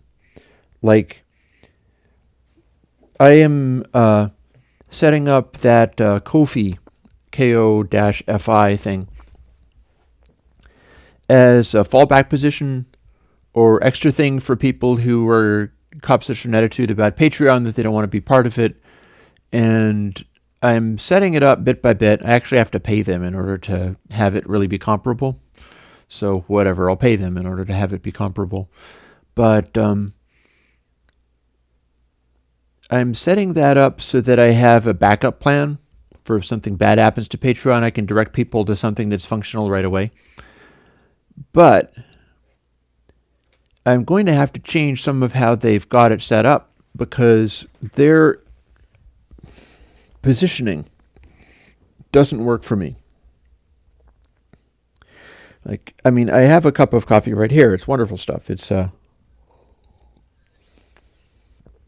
Berkeley shark bite. Ground from beans myself by hand this very morning. It's gotten a little cold, but it's been an hour and a half. I don't pay my mortgage with coffee. To be like, hey man, buy me a cup of coffee is kind of hipster and it's belittling what I do. And what I'm doing is trying to produce these plugins that are in many ways comparable to what people are selling for like $50 and up, $100 and up, $200 and up. They'll have huge budgets for marketing. They'll be spending a lot of money on graphics and stuff, all of that sort of thing, making their plugins seem as if, like, ooh, I'm buying a object. I'm buying a thing which is like a console literally out of Abbey Road. I get to buy a piece of Abbey Road and put it in my... And it's like, no, it's a plugin. It's a plugin with some EQ things that they mimicked off of Abbey Road. And like some... Maybe you're buying a physical box. It's a cardboard with ink on it and stuff. And some pixels on a screen. And somebody did graphics programming. I can do some graphics programming for games and stuff. I'm not really doing that with plugins yet. I'm going to try doing stuff like that at some time in the future. But that's the stuff that I'm competing with. I am in the context as far as making these plugins that you can put on your tracks and modify your sound. And again, it's like in mix, nobody can hear your screen. I'm focusing on the stuff you can hear, and I'm making things in such a way, for instance, Recurve, just yesterday, is directing your interaction with it so that you plunk it on your mix bus, for instance. You plunk it in, or on stem, and then go about doing your thing without fiddling with it, and then it will color everything in a distinctive, characteristic way that's hopefully useful. If it's useful, that's why somebody would buy it. If somebody would buy it, my case being, if you'd buy this from somebody else, why are you not jumping on my Patreon for a comparable amount of money? We'll do it like this. You can jump on the Patreon, and we'll pretend like you're just buying it straight up because it's a product like any of these other products, hopefully better than these other products. And then if you get on top of that, hey, guess what? You're paying over the course of a year. Here's how much you'd have to put in per month so that it would add up to your $50 at the end of the year. That smooths things out. If you're already using credit cards and things, that's one of the reasons why this social media, this crowdfunding stuff works, is people are like, oh, $3 a month, big deal. Well, enough of that makes a big deal for me. But if people are able to handle that kind of stuff where it's like, oh yeah, okay, here's my credit card bill, I've got it covered, cool. That works for everybody. People get the plugins, they get to use them. They're compensating me for them much in the way that they would do if I was doing commercial stuff. But then, hey, at the same time, what's my trial usage? What's the DRM regarding like letting you try the thing out? What's the conditions under which do you get a demo? What kind of demo do you have? Well, the demo is use the thing. And the reason it's not donationware, the reason I'm not pushing people towards the $1 thing, like, please get me a coffee. Can you please get me a coffee? Is because it's legitimate work. And it's just legitimate, like it is a positioning issue. And I'm positioning it like these are better plugins than the ones that you might be getting charged like $200 for to have a bunch of pixels and make it think that you're better and have this eye lock or whatever going on. I feel like I can do better than that. I feel that I can set people up with stuff that has no DRM, so it's not going to shut itself off ever. The demo licensing is incredibly flexible. The support is incredibly flexible, just like you've always had. It's like lifetime support as long as I'm alive. You just come to me and ask me what you need to do, and I'll do what I can for it. when there's bugs and things, I'll do what I can as far as that's concerned, and hopefully I'll figure it out. And so I'm going to have to look into these SWSs because I have no idea what that means. Maybe you can tell me what an SWS extension even is. And the cognitive bias, yes, but then it is also a legitimate marketing move to say, guys, that's cognitive bias. How about you focus on what's really happening? Hey, in Mix, no one can hear your screen. This is for a reason. Like, I'm positioning these things the way they are for a reason. And it doesn't have to win over everybody. Ideally, I'm going to win over people who are that good at what they do that they are influential. And people who are like, oh, it has spinning things on it, they're probably not as good. They're probably not as good. So that's how that works, basically. And the thing about what Bernard has just said, the $1 thing, if people can, like, the difference between $50 a year and $1 a month is about $3. It's not that big of a difference. I'm not talking $50 a month, unless people get really enthusiastic and have that kind of money, But if somebody really has a problem coming up with $4 a month, I would rather give them my plugins for free until they have, they're more solidly on their feet. There are really a lot of people who don't have to think twice about kicking in $50 a year, especially in something like, throw it on your credit card and don't think about it. It's not a large bill. This is not like a, DRM bill where it's like $29.95 a month and you have access to all these plugins. It's like, no. $50 a year and you have access to all these plugins completely without restriction, and they also won't be taken away. It's a better deal. It is offering more. And that's why I keep hammering on the $50 a year thing. Although I suppose it's possible I'm not mentioning the year part loudly enough, so there's that. I am making it clear that these are in the same context as buying software plugins as discrete units, because they become that indispensable to you. So, yeah. So, SWS, sadomasochism extensions, cool. That's a joke. I think that's a joke, maybe I'm wrong. So I have copied your statement there to my desktop, so I'll have a look at it. There, so I think that brings me up to speed. There's other stuff I could look into, like these hidden scripts and the re-menu set. I think in part, one of the things I need to focus on is learning Reaper as Reaper first. One fellow who's going to be very helpful as far as that's concerned, a long time ago, like probably, not quite 10 years ago, I actually mastered an album for Kenny Gioia. And Kenny is now notable for making huge numbers of YouTube videos and all these little tutorials on how to use Reaper. And I've been meaning to ask him, although maybe it's not actually necessary at this time, like how are you marketing that stuff? How are you marketing your teaching people how to do things? Because I used to see him around like Gearsluts and whatever, and then I haven't seen that much from him. So maybe I'm not in the right forums. Maybe it doesn't count as new product alert to be putting out a new tutorial video. I think that's possible. In which case, maybe there's a more appropriate forum, and that might be good for me to know about, because I'll need to put out videos like that around my own stuff as well. I'm doing the plugins so quickly that I haven't really found a lot of time to dive into that. But in any case, I have done mastering work for Kenny once, and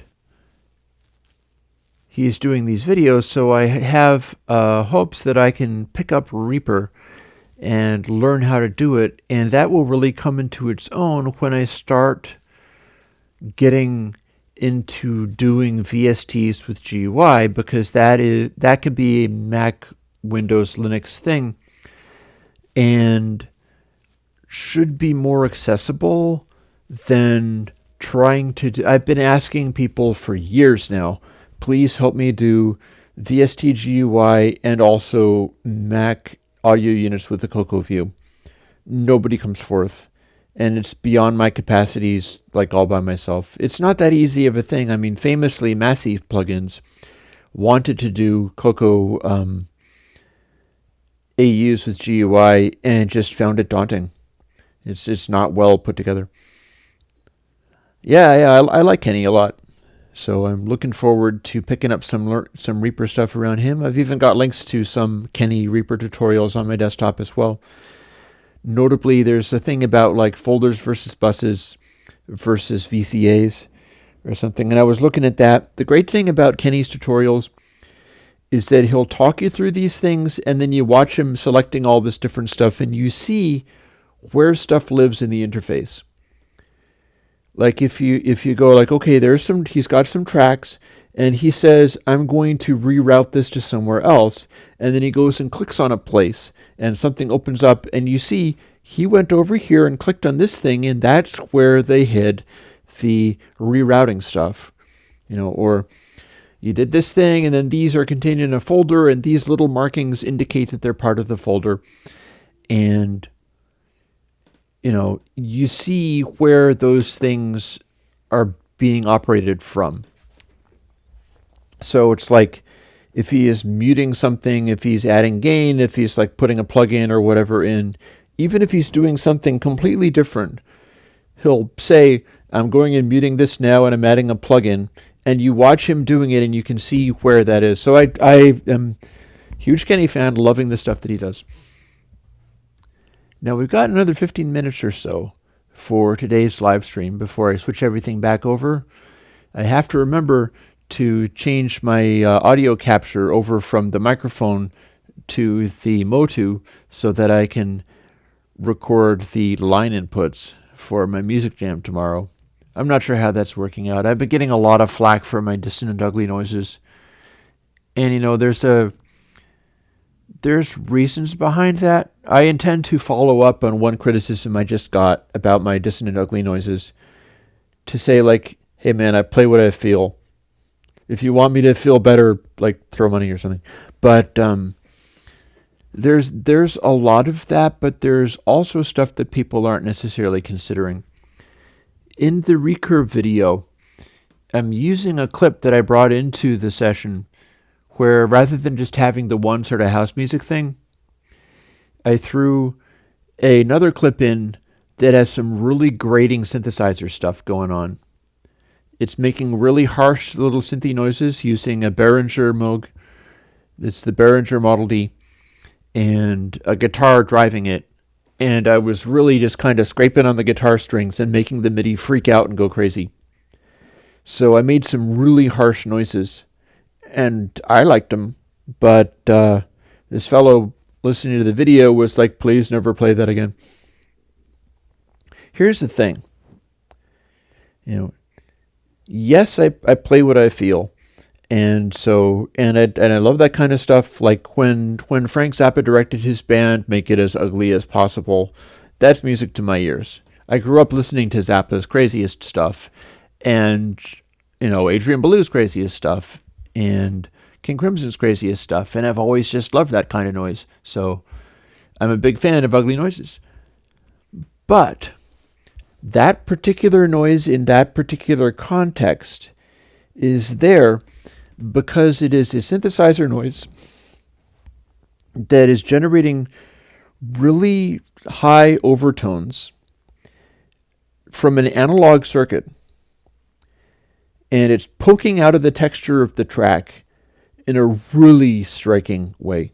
This is one of the reasons that bugged the guy so hard. Like, these are horrible noises, and they're grating as anything, and they're just going right through my brain. And it's like, yep, that is because that's a Behringer Moog, like, distorting itself and being driven by a guitar and making crazy shredding. Like, this is the heavy metal equivalent of a synthesizer. And as such, it is being generated in analog, captured at 96K with a very decent converter and resampled down to 44.1K using the software product Brick, which is a Mac sample rate converter that's pretty much equivalent to the best in Windows sample rate converters. Batch processing, it runs really slowly. And that converter lets you retain frequencies right up to as far as they will go with no aliasing whatsoever, but just the highs just go out forever with that. Even if you're cutting them off at 44.1K, using Brick, the high frequency stuff you still get out of it is just whoosh. And the ugly noises that I was making on the synthesizer in that clip matter as far as running plugins and things through it. So when you're hearing recurve compressing the hell out of a track like that, and those crazy high frequency noises are poking right out, part of the intention is for you to hear how the compressor is handling. Yeah, my studio is a dangerous kitchen, and that's the way I like it. And that's the way I like it. Little green Rosetta. Yeah. We're Zappa fans together, clearly. But when I'm making those grating noises and I'm running them through a plugin for demonstration purposes, and I think I'll mention this after I've finished talking and I go and respond to that fellow. Part of the reason you're hearing that is because I need you to be able to interpret what the plugin is doing to it. I'll switch on and off. And the idea is listen to what it's doing to those overtones. Those overtones are sticking right out. Listen to it as a sound. Stop thinking of it in terms of, do I like this music or not? This is a test tone at this point. And maybe it's kind of an ugly test tone, but if I chose it for a reason. And the reason is I want you to hear what's happening to those high frequencies. We're doing a plugin that's processing at 44.1K. What it does to the high frequencies matters. You know, it's a big deal. There's other kinds of processing. You know, there's any number of things. Like if you ran the whole thing through PD console, it would completely change those super high frequencies. And you'd find that they were like rolled off a little bit and tuck into the track a little bit more because that's what that set of plugins is supposed to do. But with something like recurve has a special ability for reasons that I've even outlined. And I outlined them here. The way recurve works is if you have those crazy overtones, like on that insane synthesizer solo that's all dissonant and stuff, a lot of the noises that are being produced by that are like this. They're edgy noises with overtones that are going way out, and there's not much in the sort of middle range there. And depending upon how different compressors interact with that, it'll react totally differently. You could have a compressor where as soon as those sounds started to happen, it clamped down the volume of everything because it was maybe tracking on how bright the thing was or whatever. And you could make a compressor that just stomped all of that stuff completely. Recurve specifically lets through that stuff and clamps down more on sort of the body of the sound, the sort of dull normalcy, the general fullness of everything. But it'll leave those overtones and points on there and still not give you digital clipping out of the result. In fact, it's real good at hanging on to sharp transients and sharp transient attacks. So yeah, I'm going to have to make a point that, hey, I picked that for a reason. There's something to hear in that you're not considering. It's not about whether you like the music that's being played or whether you even consider it to be music. It is about how is this plugin affecting this particular sound. And if it's a unusual or even unusually horrible sound, that very likely is for a reason. And in this case, it is most definitely for a reason. So yeah, that's going to be interesting. Basically, my prompt there is when I'm doing something like that, I have to remember to be kind. And I'm going to encourage everybody who is here and still listening to me after almost 2 hours. It's always good to try to be kind. That will carry me through many things. Right now, I'm having some challenges in that the consequences of my mom and dad dying last year are still kind of unfolding. And we're still trying to, clean up the house that they lived in and sell it and so on and so forth. And my family's weird. Everybody has to fend for themselves to the point where if anybody is in a jam, you get kind of looked down upon until you have pulled yourself out of it. And so what I'm looking at is I am one of multiple siblings, and then there's also other family members as well, but they're not literally part of this situation. And I am the most poverty-stricken of all the siblings. Everybody else is doing better than me. And that is most certainly including my computer programmer brother who helps me with this kind of stuff. But the family grew up very much internalizing this, you must pull yourself out of your situation or it is shameful.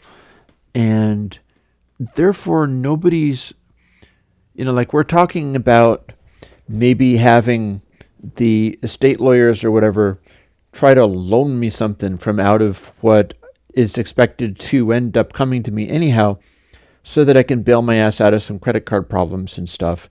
Because keeping air windows going and getting through the winter with a bunch of fuel oil bills and stuff, and then my car insurance came up, is just life stuff. I think many people watching or many people who use my videos completely understand how this is. Some of us are scraping by month to month, and some of us are living in hoity-toity suburbs and socking money away in bonds or savings accounts or things like that, and their experience in life is completely different. And since my experience in life is not acting like that, nobody's comfortable with me or in raising this stuff, and my family's somewhat weird around that. They're not fighting over trying to grab all the money at all. Unless they are, in which case everything is going to become horrible and I'm really going to need the Patreon people. But they're not fighting over this kind of stuff at all. Everybody's a little embarrassed by it. Everybody else is fine. And so they're like, oh, well, this is a chore.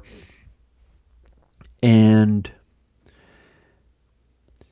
we're talking to these lawyers and going oh, can I get loaned something from this so that I can get out of this situation and not pay $100 in interest to the credit card companies and stuff. And I believe that the lawyers are why are you asking us? There are families that would be oh man, that sucks. Here, let me set you up with fixing this stuff up. And my family is well, we wouldn't want you to take advantage. And taking advantage is how wealthy people pass on their wealth.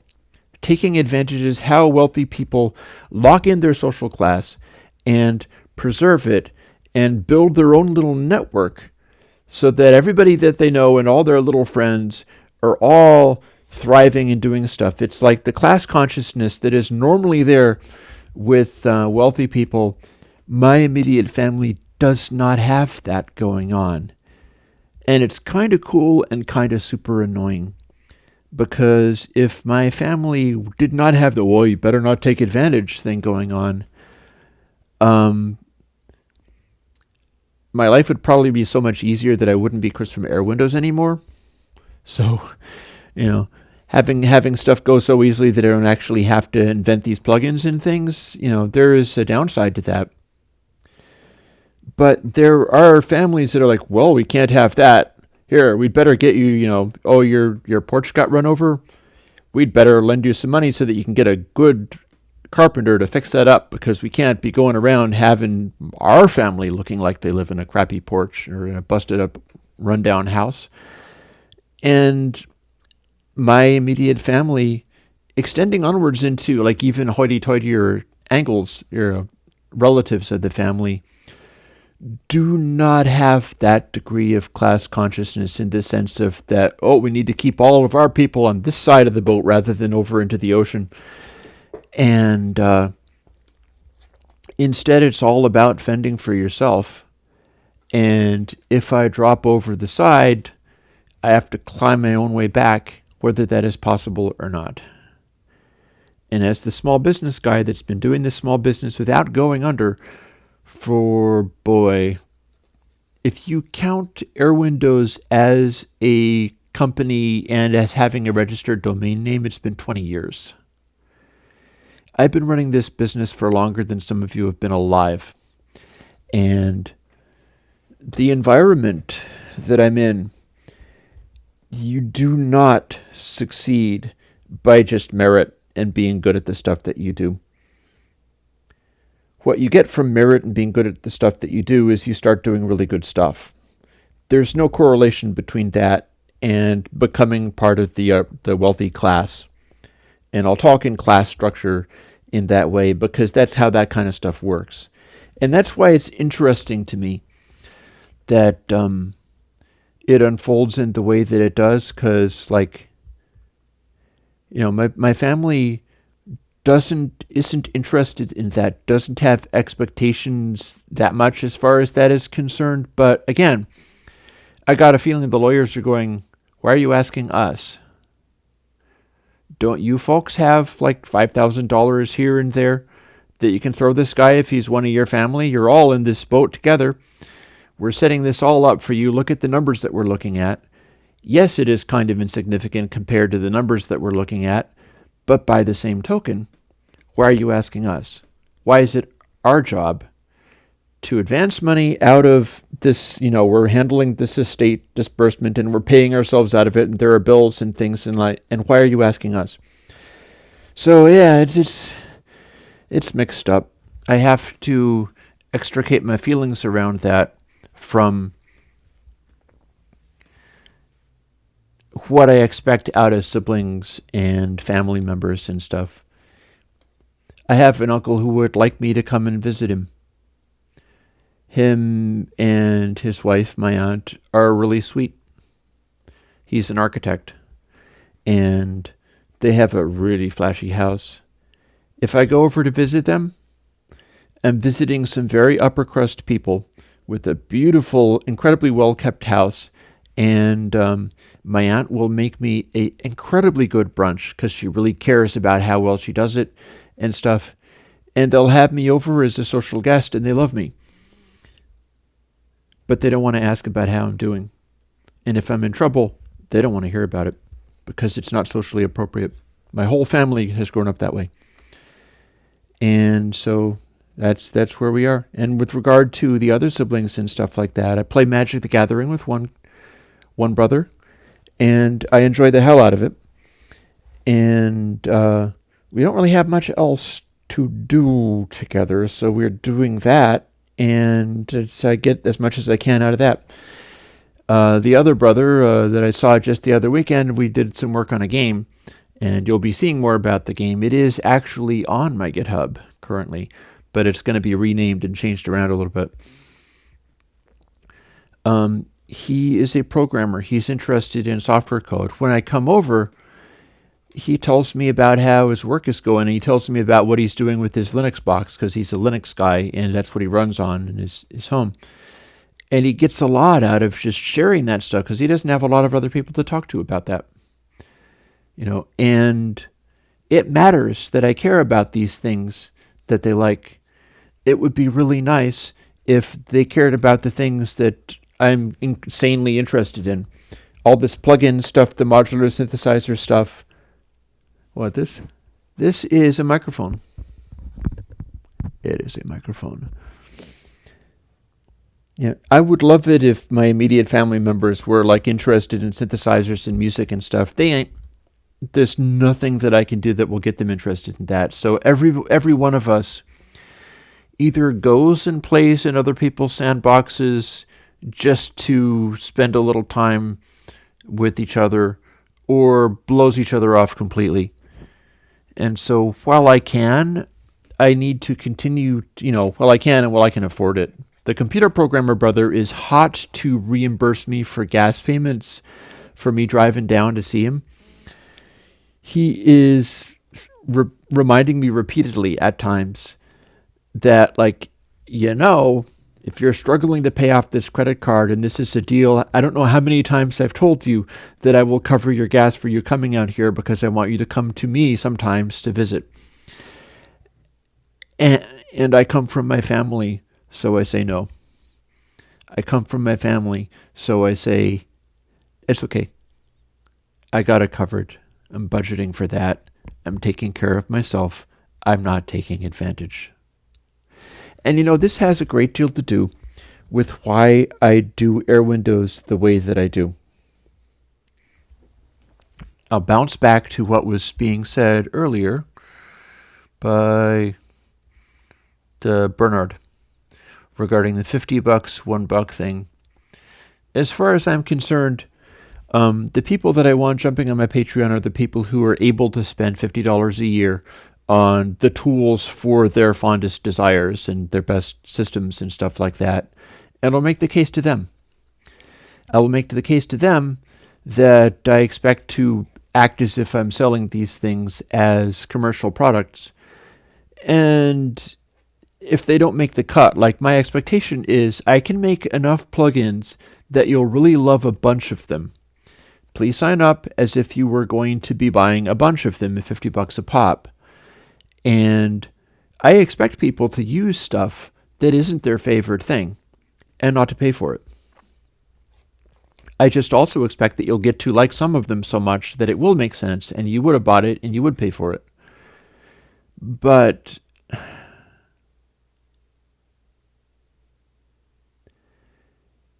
I want to make very clear that people who aren't in a position to do any of that should still get to use everything fully, and that I don't consider it taking advantage. And that's why I don't hammer away on the you should at least get involved for $1 a month.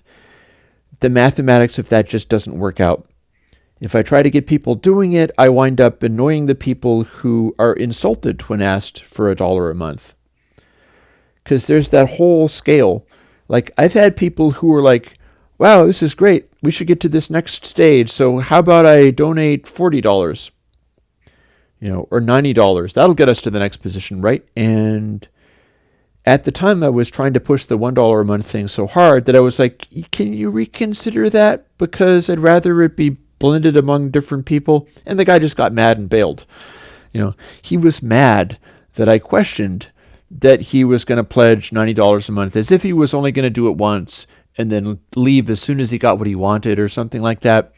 And for me to question that and go, you should be giving me less, just upset him. So now I'm phrasing things in the terms of like units of a plugin a year. And it makes sense to me. But one of the reasons is I want to make it very clear that this stuff is also for use for people who can't come up with $1 without it making them anxious. I have been there a lot. I'm not really so much there now, and that's partly because just the surroundings of my life are on a larger scale than that, but I've totally been there. So, yeah.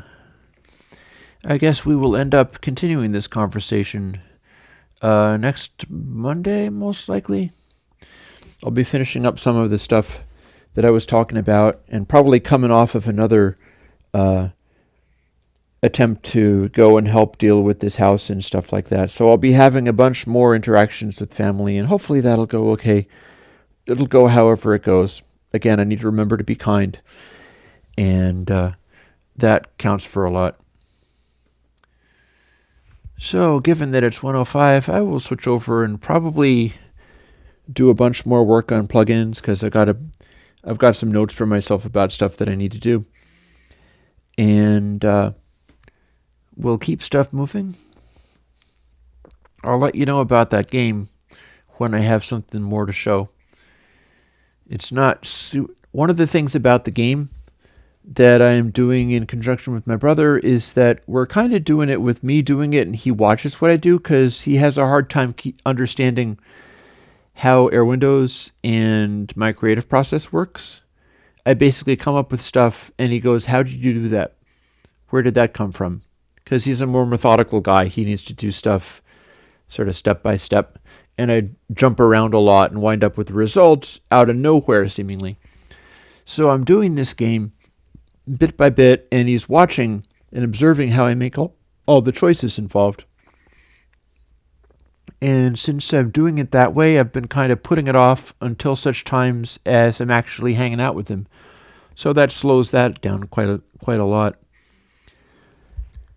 Anywho, I will talk to you later. Bye-bye. Until next week.